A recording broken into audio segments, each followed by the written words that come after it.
ಇವತ್ತು ಅಗಸೆ ಗಿಡ ತೋರಿಸ್ತಿದ್ದೀನಿ ನೋಡ್ರಿ.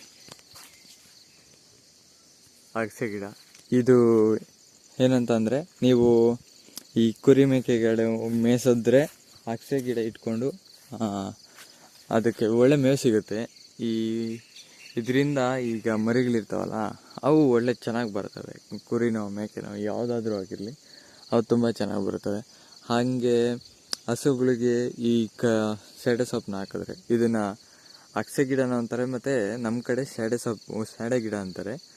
ಇದನ್ನು ಹಸುಗಳಿಗೆ ಏನಾದರೂ ಹಾಕಿದ್ರೆ ಹಾಲು ಕರಿತಾ ಇರೋವಂಥವಕ್ಕೆ ಒಳ್ಳೆ ಚೆನ್ನಾಗಿ ಹಾಲು ಬರುತ್ತೆ ಅಂತೇಳಿ ಇದನ್ನು ಹಾಕ್ತಾರೆ, ಸೆಡೆ ಸೊಪ್ಪನ್ನ. ಅದು ಬಿಟ್ಟ ಮೇಲೆ ಇನ್ನು ಇದ್ರಾಗೆ ಈ ಒಂದು ಹೂವು ಬಿಡುತ್ತೆ, ಬಿಳಿ ಹೂವು, ಅದೊಂಥರ ಚೆನ್ನಾಗಿರುತ್ತೆ. ಹಿಂಗೆ ಬೇಕಂದ್ರೆ ಅದನ್ನು ತಮ್ಮನೇಲಿ ಹಾಕಿರ್ತೀನಿ, ನೋಡ್ಕೊಳ್ಳಿ.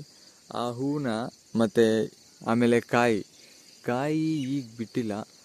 ಅಲ್ಲೊಂದಿದೆ ನೋಡಿರಿ, ಆದರೆ ಅಲ್ಲಿ ಕಾಣಿಸ್ತಾ ಇದ್ದಾವಲ್ಲ ಕಾಯಿಗಳು, ಅದು ಬಲ್ತಿದ್ದಾವೆ. ಎಳೆಕಾಯಿ ಇರುತ್ತಲ್ಲ, ಆ ಎಳೆಕಾಯಿನ ಸಾಂಬಾರು ಮಾಡ್ತಾರೆ, ತುಂಬ ಚೆನ್ನಾಗಿರುತ್ತೆ. ನಮ್ಮ ಮನೆಯಲ್ಲೂ ಮಾಡ್ತಾರೆ ನೋಡ್ರಿ. ಅಲ್ಲಿ ಅವೆಲ್ಲ ಎಳೆಕಾಯಿನ ಸ್ವಲ್ಪ ಬಲ್ತೋಗಿದ್ದಾವೆ. ಒಟ್ಟಿನಲ್ಲಿ ಎಳೆಕಾಯಿನ ಸಾಂಬಾರು ಮಾಡಿದ್ರೆ ತುಂಬ ಚೆನ್ನಾಗಿರುತ್ತೆ. ಹಂಗೆ ಅಂದರೆ ಊಟಕ್ಕೂ ಬಳಸ್ತಾರೆ. ಅದಾದಮೇಲೆ ಈ ಸಣ್ಣ ಸಣ್ಣ ಕುಡಿಗಳಿರುತ್ತಲ್ಲ ನೋಡಿ, ಈ ಮುಂದೆಗಡೆ ಕುಡಿ ಕಾಣಿಸ್ತಾ ಇದೆಯಲ್ಲ, ಅದೇ ಒಂದು ಟೈಮಲ್ಲಿ ಆ ಕುಡಿನೂ ಕೂಡ ಕಿತ್ತು ಸೊಪ್ಪಿನ ಸಾರು ಥರ ಮಾಡ್ತಾರೆ. ಹಾಗೆ ಇನ್ನೊಂದೇನು ಗೊತ್ತಾ, ನೀವು ಈಗ ತೋಟದಲ್ಲಿ ಬೆಳೆಸ್ತಾ ಇದ್ದೀರಾ ಅಂದರೆ, ಇವಾಗ ಸೆಡೆ ಗಿಡನ ಬೆಳೆಸಬೇಕು, ಇಲ್ಲ ಅಗಸೆ ಗಿಡನ ಬೆಳೆಸ್ಬೇಕು ಅಂದರೆ ನೋಡ್ರಿ, ಅಲ್ಲಿ ಕಾಣಿಸ್ತಾ ಇದೆಯಲ್ಲ, ಇದೆಲ್ಲ ಹಾಕಿರೋದೆ. ನೀವು ನಿಮ್ಮ ತೋಟದಲ್ಲೇ ಇಲ್ಲ ಅಡಿಕೆ ಗಿಡದಲ್ಲೇ ಇಟ್ಟರೆ ಅಡಿಕೆ ಗಿಡಕ್ಕೂ ನೆರಳಾಗುತ್ತೆ. ಹಾಗೆ ಏನು ಗಿಡನೂ ಬೆಳ್ಕೊಳ್ಳುತ್ತೆ. ನೀವೇನಾದರೂ ಕುರಿ ಮೇಕೆ ಮೇಯಿಸ್ಕೋಬೋದು, ಆ ಥರ ಮಾಡ್ಕೋಬೋದು. ಇಲ್ಲಿ ನೋಡ್ರಿ, ಇಲ್ಲಿ ಮಸ್ತಾಗಿದೆ. ಅಂದರೆ ಇದು ಟ್ರಂಚ್ ಹೊಡೆದಿತ್ತಲ್ಲ, ಟ್ರಂಚ್ ಹೊಡೆದಿರೋದು ಮೇಲೆ ಇಟ್ಟಿದ್ದು. ಇಲ್ಲಿ ನೋಡ್ರಿ, ಇಲ್ಲಿ ಸಣ್ಣದು ಪೈಪ್ ಹಾಕಿದ್ದೀವಿ, ಇದಕ್ಕೂ ಡ್ರಿಪ್ಪೇ ಮಾಡಿದ್ದು ನೋಡಿ.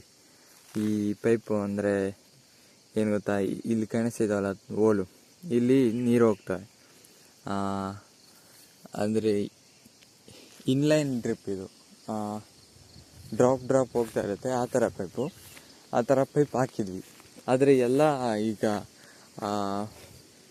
ಈ ಮಣ್ಣು ಅಷ್ಟಾಗಿ ಅದಕ್ಕೆ ಸಪೋರ್ಟ್ ಮಾಡಲಿಲ್ಲ ಬೆಳ್ಕೊಳ್ಳೋದಕ್ಕೆ. ಅದಕ್ಕೆ ಅಲ್ಲಲ್ಲಿ ಬೆಳ್ಕೊಂಡು ಆಮೇಲೆ ಈಗೆಲ್ಲ ಕಡ್ದಾಕಿದ್ದೀವಿ. ಮತ್ತೆ ಏನಾದರೂ ಇಡ್ತೀವಿ, ಇಲ್ಲ ಅಳಗಿಡನೋ ಇಲ್ಲ ಸೆಡೆ ಗಿಡನೋ.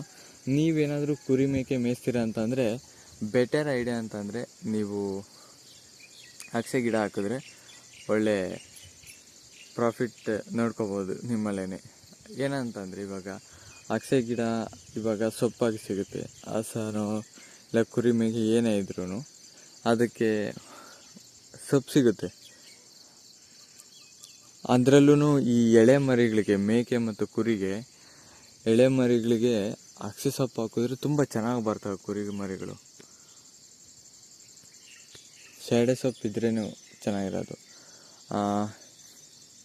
ಆಮೇಲೆ ಸೆಡೆ ಗಿಡದ ಬಗ್ಗೆ ಇನ್ನೇನು ಹೇಳ್ಬೋದು, ಏನಾದರೂ ಗಿಡ ಹೋದರೆ ಮತ್ತು ಸೌದೆನೂ ಸಿಗುತ್ತೆ.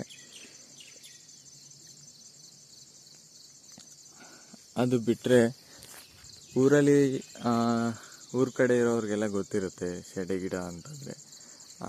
ನಮ್ಮ ಕಡೆ ಸೆಡೆ ಗಿಡ ಅಂತ ಕರೀತಾರೆ, ಬೇರೆ ಕಡೆ ಎಲ್ಲ ಹೇಗೋ ಗೊತ್ತಿಲ್ಲ. ಒಟ್ಟಿನಲ್ಲಿ ಇದನ್ನು ಅಗಸೆ ಗಿಡ ಅಂತಲೂ ಕರೀತಾರೆ. ಸೊ ಇದಿಷ್ಟು ಅಗಸೆ ಗಿಡದ ವಿಡಿಯೋ. ಮತ್ತು ಮುಂದಿನ ವಿಡಿಯೋದಲ್ಲಿ ಏನಾದರೂ ಹೊಸ್ದಾಗಿ ವಿಚಾರನ ಹೇಳ್ತಾ ಬರ್ತೀನಿ. ಇದರಲ್ಲಿ ಏನಾದರೂ ಮಿಸ್ಟೇಕ್ ಏನಾದರೂ ಇದ್ದರೆ ದಯವಿಟ್ಟು ಕಮೆಂಟ್ ಮಾಡಿ, ಅದನ್ನು ಸರಿ ಮಾಡ್ಕೊಳ್ತಾ ಮುಂದೆ ಹೋಗೋಣ. So thank you for the watching. ಮತ್ತೊಂದು ವಿಡಿಯೋದಲ್ಲಿ ಮತ್ತೆ ಸಿಗೋಣ.